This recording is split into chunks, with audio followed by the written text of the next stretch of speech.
All right, joining me now is Congressman Cliff Bentz, who represents Oregon's 2nd Congressional District. Congressman Bentz, thanks for being here. It's great to be with you, Darryl. We are obviously in the middle of this partial government shutdown. Funding for the Department of Homeland Security is in flux, as you know.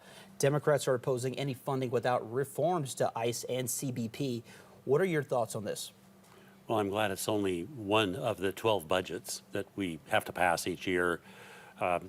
But it's still extremely serious, and I wish we weren't in a shutdown. That's not good. It's not good for a whole bunch of reasons, not just Homeland, but the TSA budget is in that bill, and the FEMA budget is in that bill. So it's not just Homeland that's shut down. So we need to get the government reopened. That little portion of the government, well, that I'll call it 1/12, although it's a little more than that. A portion of government needs to be reopened, and the technique that the Democrats are using, basically holding that portion of our budget hostage until they get their way, is something I understand. But there's a true cost to it, and I hope that something is worked out. Those discussions are being handled, I know, by the White House and with Senator Schumer, because we in the House passed it a couple of weeks ago, and now it's up to the Senate. But it takes all the Republicans and 7 Democrats to 53 Republicans, 7 Democrats to make this happen, and I hope it happens soon. Are there any reforms in particular with the DHS that you would support? Obviously, you know, the funding for DHS is at the center of this shutdown. Is there any reforms that you would support that Democrats are proposing? I want to say there's about 10 reforms that the Democrats have suggested. I called my brother. I have 5 little brothers, but one of them used to be a county sheriff for 15 years.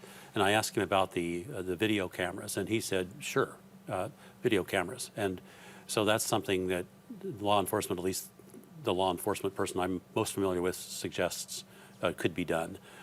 There are other things that are not going to work. But this is something that needs to be discussed carefully. The law says that people who are here illegally are subject to deportation, and the president ran on fixing the problem that had been created during the Biden administration, and so this is something that needs to be done. The question is, how do we do it in the most effective way? So the president wants to discuss it, and that's what he's doing. Let's transition now to a shooting that happened last month here in East Portland. A Border Patrol shot 2 people in East Portland. We haven't got you on the record just yet about this. So now that we do have you, what was your reaction to that situation? Well, any shooting's tragic, and so as a lawyer who has been involved in I do not know how many cases, the one thing you always focus on is the development of the facts. So for me to say whether it was good, bad, or anything else would be inappropriate because I've not studied the facts. I'll just say again, any shooting is a travesty, and you want to avoid that if you possibly can. Sometimes you can't, but that's why we have, I'm sure, the investigation that's going on right now. And what do you say to the people who are concerned about ICE and CBP's actions against American citizens, in particular, in light of the shootings of Alex Pretti and Renee in Minneapolis? What's sort of your thoughts on that, and how do you respond to Americans that have those concerns? Well, I want to lead by saying those shootings are tragic, and I wish they'd never happened, and we all do. The question is, why did they happen? And that's being investigated right now, as it should be. If there are people at fault, they need to be held accountable. That's absolutely true. But that's why they're looking into it in the detail that's necessary and I think being applied. I would say that if the local police will coordinate with the federal authorities, the chances of these things happening are dramatically reduced. And I said the same thing when immigration authorities we're drawing all the protests right here in Portland. I actually spoke with the governor, and I also spoke with the mayor of Portland 3 months ago or so, and I said, you guys, the need for additional federal forces would be dramatically reduced if you would bring local police in to manage crowds and keep them away from the federal people as the federal people are trying to do their jobs. The mayor explained to me that he did not feel comfortable doing that, and he was going to hold his city police back away until there was some sort of problem, and then rush down in to try to put the fire out, so to speak. I think that's inappropriate. I think it's inappropriate now. If you get together and coordinate with the city, which I think is now happening, city authorities or state authorities, so that you're acting in a coordinated way, the chances of these bad things happening are dramatically reduced. And let's switch now to an international conversation that's getting a lot of attention right now, U.S. and Iran relations. President Trump is hoping to reach a deal with Iran on the nation's nuclear program, obviously. Those talks haven't been as productive as maybe the administration has wanted thus far. The administration is seeking military resources. They're sending military resources to the region. Do you support this increased military presence? Well, I support the president's attempt to try to keep the world a safer place by preventing Iran from getting a nuclear weapon. I certainly support that. The real challenge for the president is to figure out how force can be used without making the situation dramatically worse. Because, as everybody knows, Iran has literally thousands of missiles aimed directly at Saudi Arabia and other oil-producing facilities. And we can just go back several years when Iran sent some drones into different oil refining facilities. And those drones were specifically targeted on places that could be repaired relatively quickly. And Iran wanted to show everybody that they had the power to destroy about a third of the third of the world's oil production capacity. And they could do it with all those missiles. So if we are going to act, we have to be cognizant, and I know for sure that our military is, of what Iran's capable of doing when it comes to harming the world's economy. We don't want to see the world's economy destroyed by Iran, and they're in a position to do it. Let's say this deal-making process falls apart. Would you support the United States going to war with Iran if that is the case, if we do reach that kind of thing here, considering this is a very high-stakes conversation that's going on? Well, you are absolutely right about being high stakes. The approach that we've used on these incredibly important and meaningful decisions, particularly people your age who would be called, to put those boots on the ground, we want to be awfully sure that we're getting it right. And so what we would be doing in Congress is asking for briefings, every one of us, because if you're going to vote to put our children in harm's way, you better be getting it right. And so to answer your question, I need far more facts about why and how and consequences and all of that. Hugely consequential. And I'm very happy for your questions, because this Iran situation has been a problem for years, 20 years to be exact, or maybe it's more. But it needs attention. I'm glad it's getting it, but it certainly also deserves discussion like we're now having. Are you satisfied? Are you happy with the president's conversations that he's been having with Iran? Well, the way it works in Congress is you're put on certain committees, and I'm not on one of the foreign relations committees, nor am I on any of the military committees. And so I can't really say whether I'm happy or not, because I don't know enough about them. But I'm glad he's doing something about the threat that Iran would be with a nuclear weapon. Any country that's busy saying they hate America, death to Americans, and then in the next breath say we want nuclear weapons, you better be paying attention, and I'm glad he's doing that. And let's transition now to the U.S. Department of Justice. They've released millions of files related to convicted sex offender Jeffrey Epstein. However, they are heavily redacted, and the Department of Justice obviously missed the deadline mandated by Congress. What are your thoughts on the release and the delays that we've been seeing? Well, I want to preface all my remarks by saying how horrific the actions of Epstein and his colleagues, whoever they were to the people that were involved. Horrific. And whoever they are, all need to be brought to justice. And hopefully this entire process will result in exactly that. That's our hope. When it comes to how to accomplish that without damaging those who have already been horribly damaged by dragging their names out into the public when we shouldn't, is the question.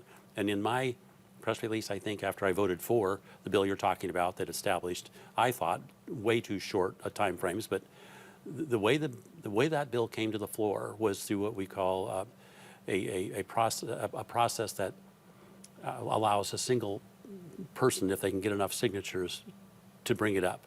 and you don't have a chance to amend it, it's going to come to the floor in its form as presented by the person who brings what's called the discharge petition. And so I had been very unhappy with the content of that bill to the extent that it focused on protecting the innocent whose names are in those records, because there are innocent people who were taken advantage of years ago whose names are in those records. So in my press release, because we all had to vote for the bill, there's no doubt of it, the public wanted that bill, and the public wants full disclosure, and so do I. The question is, how in the world do we protect the innocent? As you may have noticed, as the Department of Justice took extra time to try to get it right. They still didn't get it right, and about 200 women came forward, hiring lawyers, saying, "Why are you bringing our names up now?" And they are justified in being angry and upset about it. But at the same time, those who brought the bill should have known better. They should have included in their bill additional protections for the innocent. Anyway, we are where we are. There's millions more documents to be forthcoming. We need everything out. As far as how much redactions occurred, as you can see, Tom Massey, who's a good friend, I was on judiciary with him for 4 years, has suggested that he's been going through it and having private briefings, as will be allowed, to try to keep people's names out of the press that don't deserve that kind of notoriety, if that's the word for it. So people will see the redactions they don't think are correct and bring that to the Attorney General's attention, and it will then be addressed. And at the same time, our committee, James Comer, in charge of the committee that's doing this work, is continuing to, in parallel sequence, try to help identify those who need to be identified as wrongdoers. You mentioned your dissatisfaction with how the bill was written. You're obviously referring to the Epstein Transparency Act. Well, if you were dissatisfied with it, some might ask, well, why vote for it? Yeah, well, that's a really good question, and the short answer is because people are thinking that something's being hidden from them, and they're very anxious to find people who they can then blame for hiding stuff. So you have a choice. You can say, well, we're going to turn it over and rely upon the words in the bill, which were the Attorney General may, not shall, may act to redact, not shall. Why in the world did my good friend Tom Massey, who helped craft the bill, not use the word shall? But the public is not going to understand if you say, well, I decided to vote against the bill and keep everything hidden because I didn't like the word. They're going to go, stop. You're trying to hide something, aren't you? Okay, the most important thing here is that people believe that we're doing all we can to try to get the facts out, and that powerful people are not being protected. That's the most important thing here. Get the information out so people can see it. If they're unhappy with the redaction, bring it to the Attorney General's attention. Let's get to something now that is, I know in particular affects your district specifically. If this snowpack remains low here in Oregon and water issues arise, such as drought conditions, for example, besides getting like an emergency declaration from the governor, for example, what can the federal government do to help ranchers and farmers in your district? Well, thank you for asking. It's a hugely important question. The drought relief legislation that's in place in the Farm Bill, and then a focus on trying to store more water for situations like this. Those are things that the federal government can and is doing. So I'm happy for those things. There's other types of insurance arrangements that you can purchase to try to protect yourself, rain insurance and other federal programs like that. Some of them fit better than others. They can also, the federal government, open up what they call CRP land, Conservation Reserve land, to afford ranchers more hay and grass grazing opportunities. The real challenge for all of us in these situations is to recognize that it's getting warmer, it's getting hotter, and that we need to be doing a better job of getting ready for that, because that's the trend. I don't think it's going to change. What are some of the other key issues that you're tracking in your district that you're trying to work through currently? So on the affordability side of things, people pay their electrical bill now, and sometimes I think they're in shock about how much it is, as you see your electrical prices go up. And that's happening for many reasons in Oregon because of the green agenda that Salem has put in place, placing upon our two investor-owned utilities more and more obligations that they have to meet that have to do with green. the challenge is for people to understand that this is part of the reason that these prices are being pushed up. We need to do something about that. We need to recognize how expensive power is getting. But we also need to understand that it's not because of more demand, which there is. The server farms are demanding more power, but so is everybody else. And the question is, how in the world do we get more power to where we need it? And the answer is better transmission.